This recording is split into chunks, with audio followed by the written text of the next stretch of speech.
When they came out of the forest, they were at the top of a small hill. Below them was a large house, a pond, and a large garden with big trees. "We just missed lunch, but there should be some food left." When they came closer, Maggie realized that everything about the house was a little scaled up.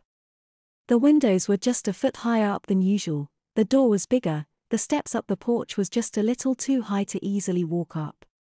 It all gave her the distinct feeling of being smaller than usual. Other Maggie opened the door and walked in, pulling a acutely self-conscious Maggie along. Inside was a kitchen with the same oversized tables and chairs.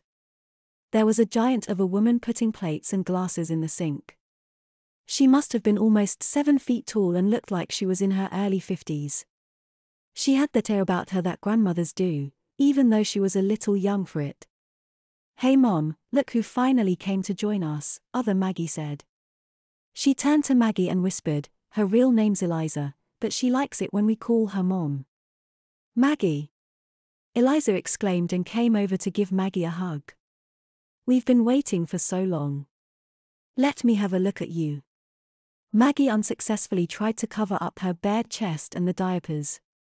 No, that simply won't do. "Come with me, dear." Eliza took Maggie's hand and led her out of the kitchen and down the hall to a bathroom. "You hop up here," she said and patted what looked like a piece of the kitchen counter. Maggie realized that it was a giant changing table and just stood there in front of it, dumbstruck. "Oh, come on now.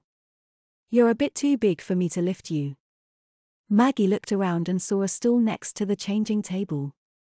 She used it to clamber up onto the table and sat there with her feet dangling over the edge. "Lie back, dear," Eliza said as she grabbed Maggie's legs and slid her further back. Maggie lay back on the smooth, warm surface. "Are you still dry?" she asked and unceremoniously slipped a couple of fingers inside Maggie's diaper. Maggie jumped. "Hey," she blurted out. "Of course I am." Eliza pulled the granny panties and towel diaper off Maggie in one quick yank, leaving her naked and desperately trying to cover up. "Oh, come now. It's nothing I haven't seen 100 times before," she said. "Now lift your butt." Without thinking, Maggie did as she was told and Eliza slid a diaper under butt. She quickly pulled it up between her legs and taped the whole thing in place. The whole operation took only seconds. She helped Maggie sit up and Maggie looked down at the teddy bear print. "This is so weird." She reached down to touch it, somehow doubting that any of this was real. The plastic backing rustled softly when she did. "Now, let's see if this doesn't fit you." Eliza held up a light blue summer dress. She slipped it over Maggie's head and helped her with the sleeves before helping her down from the changing table. "Now you go outside and play with the others." Maggie walked back to the kitchen and out onto the porch, wondering what Eliza had meant by the others. But once she set foot outside, she heard excited voices from the other side of the house. She tiptoed to the corner and peeked around it. By the pond she could see 4 children playing. No, not children. They were adults dressed as children. Then it struck her, so was she. Maggie crept closer, ducking behind bushes until she was close enough to hear what they were talking about.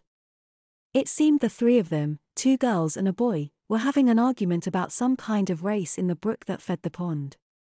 Eventually, they decided that the only way to settle it was another race. They picked up their crude wooden boats and ran upstream.